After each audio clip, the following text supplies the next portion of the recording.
शरणं गच्छामि धम्मं शरणं गच्छामि संघं शरणं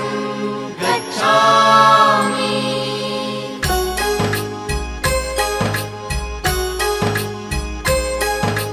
बुद्धं शरणं गच्छामि धम्मं शरणं गच्छामि संघं शरणं गच्छामि। त्याग मूर्ति तू शांत चित्त तू योग रूप संसारी दया प्रेम अन मानवतेचे प्रतीक तुझी ईश्वरी सिद्ध मूर्ती सिद्धार्थ गौतम सकलांचा स्वामी